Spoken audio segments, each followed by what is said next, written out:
Hello guys! Narito na ang update tungkol sa isyu ni na Elma at Sergey Bin. Tandaan niyo ba na ilang araw siyang nawala? Ito ay matapos siyang makaranas ng anxiety attack. Pero habang wala siya, sunod-sunod namang lumabas ang mga balita at paratang tungkol sa kanilang magjowa, kaya naman para matigil na ang mga maling haka-haka. Nagsalita na rin si Sergey Bin para ibahagi ang kanyang panig at linawin ang ilang bagay.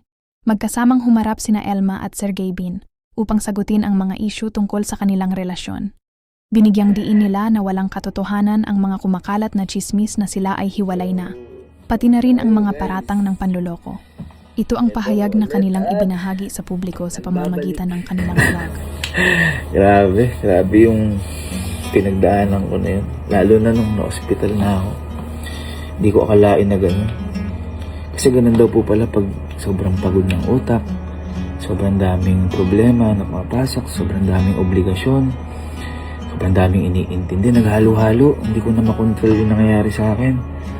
Na to the point na nung bago ko daling ospital, normal naman ako nang pakiramdam ko, pero nung humiga ako, nag-chills ako talagang, alam mo yun, namanhid hanggang mukha ko. Tapos akala ko makakapagpahinga na ako pagtapos ko sa ospital. Kasi mga ilang araw din ako na wala eh. Pero hindi ako nakakatulog, hindi po ako nakakakain. Pero buti na lang, andito ang aking nurse. Ay, wow, ako nag-ayos ko.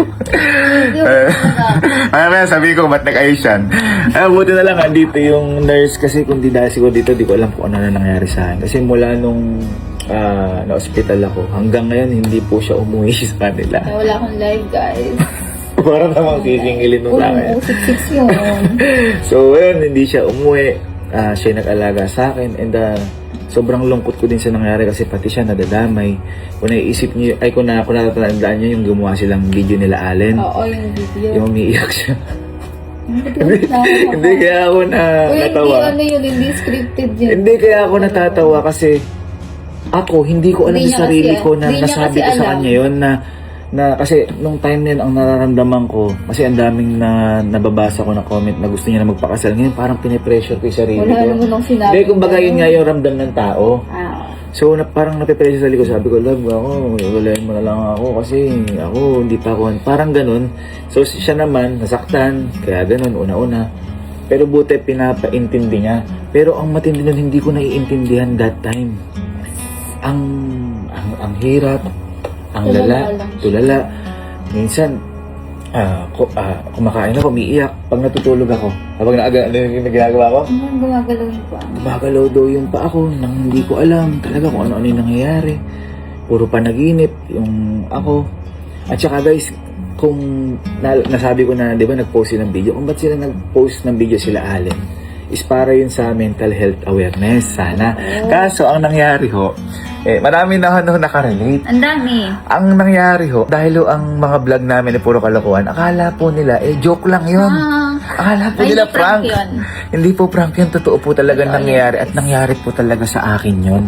At ang isa pa, na baka ito na po yung huli naming beses na gagawin na mag-post kami ng aksidente o magsabi ng problema sa inyo kasi ang daming haka-haka, ang daming nadadamay. Sabi niya magpahinga kami. Sabi niya magpahinga kami, tapos ang nangyari, nung nagpahinga kami, nung nawala ako, hiwalay na daw po kami. Guys, hindi po kami naghiwalay, okay? Hindi po kami naghiwalay. Isa pa, sa marami nadadamay. Sa best friend ko, Si Karen. Diyos ko, yun daw yung reason ba't kami naghiwalay. Anak na ito. May anak asawa na po, tsaka, Diyos ko, nakita lang nila yung throwback picture. Mga picture lang dahil. Yun na daw. Okay? Tapos, yung tropa ko din sa La Union, si Ira. Dami sa TikTok. Kung ano-ano lumalabas sa TikTok, may nakita rin na kumakain kami na marami, magkatabi lang kami. Hindi dahilan kung ba't kami nag-iwalay. Guys, hindi yun, tropa po yun. Tropa yun, guys. Tropa po namin, alam po ni Elma yun. Kaya, pati si Mampao, yung sekretary po namin dito. Diyos, may asawa na yun. Diyos ko, may asawa po yung kasal po yun. Yung asawa po ng kaibigan po namin. Yes. Nalilink sa akin, minsan nalilink kay Kelsey, hindi lang naman sa akin, kay Kenneth, kay Bernel. Diyos ko guys, nakakahiya, kaya kami, kinontak ho namin kagad sila. Kasi hiyang-hiya po kami. Actually, natatawa lang naman po sila sa mga nangyayari. Kaso nga lang, kami nakakahiya kasi hindi po nila alam na nadadamay. At hindi lang po yun, marami pang... Sa iba yung mga comment ng tao. Ang dami pong kinokonekta. Kaya baka huli na po namin yun na kasi nakakatakot. Ang daming nangyayaring hindi totoo. Ayun, thankful ako sa tao na to kasi isa, habang nagkakaproblema ako, siya talaga yung daig pa niya yung nurse. And kung ba't ako nag-vlog ngayon dahil din sa kanya. Kasi honestly, hindi pa ako okay. Alam mo naman yung love. Kasi sabi niya, love, hindi naman po pwede lagi kang nakahiga. Subukan mo unti-unting lumakas. Kaya, ayun, inaya niya ako makipag-date niya. Kaya siya nakaporma niya nga gano'n. Yung sinasabi ko sa inyo kanina. Ay, hindi man bahay lang to. At ako eto nagagalit sa akin dahil daw hindi ko na naaalagay yung sarili ko. Kasi hindi ka mukha mo nung... Dirty pa yung naliligo ang baho na. Sinakay ka mukha ko dahil nagpaano ako ng Walang kamukha. Joshua Garcia. Baho na naliligo. Ayan, inaya niya ako mag-date. Siguro ito na rin yung time na medyo loosen up. Lumabas ka na. Lumabas-labas kahit paano kasi hindi po talaga ako nalabas ng bahay na ilang araw. Ayun, love, gayak lang din ako. At maraming salamat po sa mga suporta at naghintay. Ayan, unti-unti po tayo bumalik.